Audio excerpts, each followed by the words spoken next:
السلام عليكم ورحمة الله وبركاته. نحمده ونصلي على رسوله الكريم أما بعد أعوذ بالله من الشيطان الرجيم بسم الله الرحمن الرحيم. قال الله تعالى وجاء الحق وزهق الباطل إن الباطل كان زهوقا. وقال النبي صلى الله عليه وسلم إن العلماء ورثة الأنبياء. আমরা সবাই এখানে বক্তব্য যারা দিয়েছেন অনেক গুরুত্বপূর্ণ বক্তব্য দিয়েছেন, অনেক মূল্যবান কথা বলেছেন,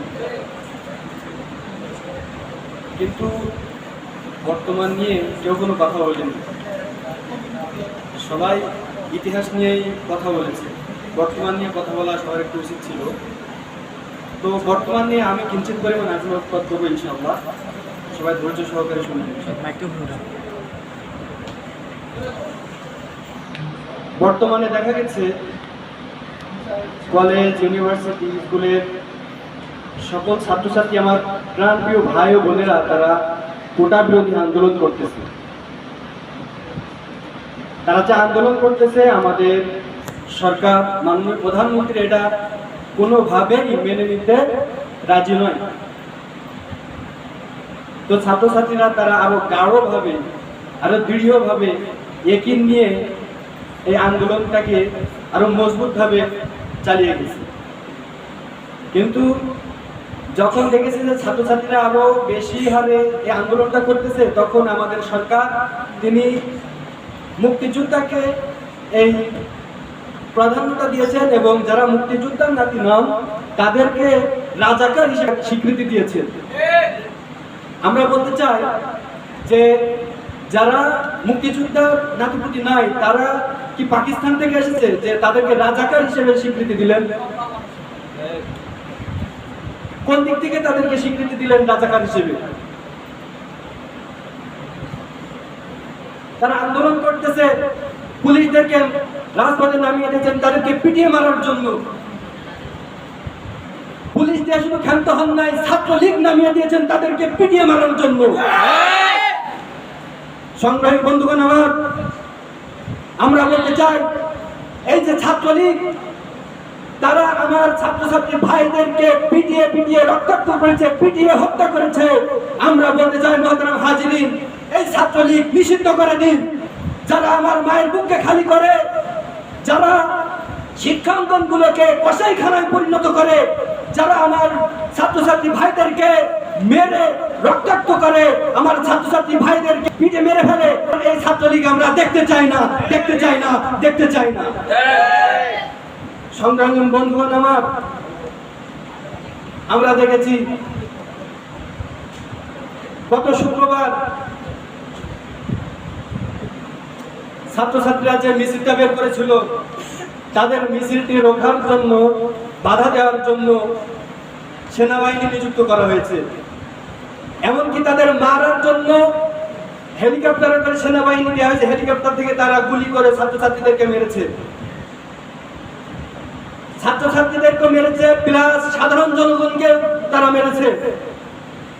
আমরা বলতে চাই, আপনি এই দাবি মেনে নিয়েছেন ঠিকই, গাধা যেমন পানি খায়, পরিষ্কার পানি কখনো খায় না, ঘুলিয়ে ঘুলিয়ে পানি খায়, আপনিও দাবি মেনে নিয়েছেন ঠিকই, কিন্তু আমার ছাত্রছাত্রী ভাই ও বোনদেরকে মেরে তারপরে আপনি এই দাবি মেনে নিতে বাধ্য হয়েছে।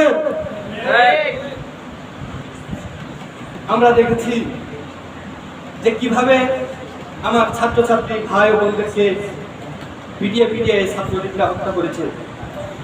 সুতরাং আমরা বলতে চাই যে এই ছাত্রলীগ নিষিদ্ধ করে দিন, নাইলে সাধারণ জনগণ প্লাস ছাত্রছাত্রী যারাই আছে, যখন একবার ছাত্রলীগের উপর খেপে যাবে,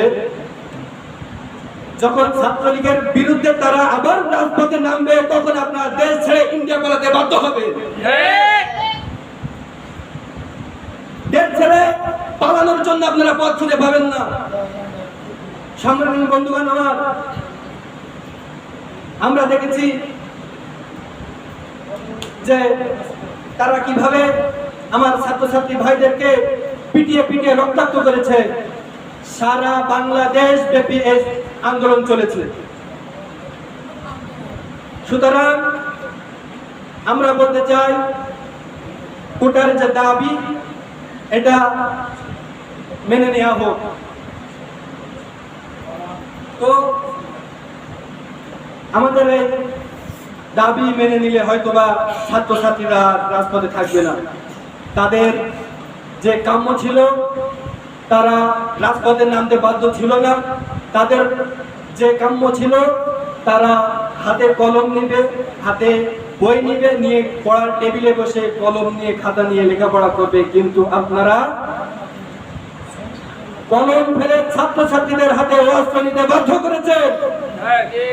আপনারা যে ছাত্রলীগের হাতে অস্ত্র দিয়েছেন, পুলিশের হাতে অস্ত্র দিয়েছেন, দিয়ে সাধারণ জনগণগুলো পিটিয়ে হত্যা করছেন।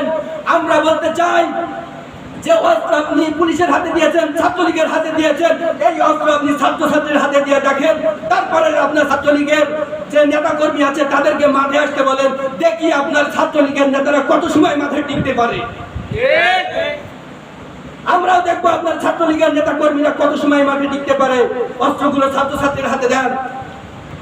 আপনারা যে দাবি মানতে চাননি, হয়তো ভেবেছেন যে ছাত্রছাত্রীরা দুর্বল, 2-5 জনকে মেরে ফেললে হয়তো আর কেউ আন্দোলন করবে না।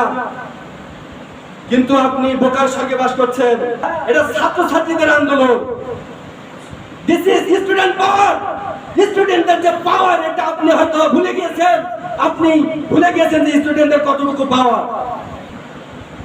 আপনারা ছাত্রলীগের হাতে অস্ত্র দিবেন, পুলিশের হাতে অস্ত্র দিবেন, আর একদিকে সাধারণ শিক্ষার্থীরা তারা কলম হাতে নিয়ে লেখাপড়ায় ব্যস্ত, তাদেরকে পিটিয়ে পিটিয়ে হত্যা করবেন।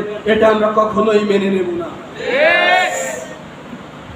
মোহতারাম হাজিরিন, সময় সংক্ষেপ।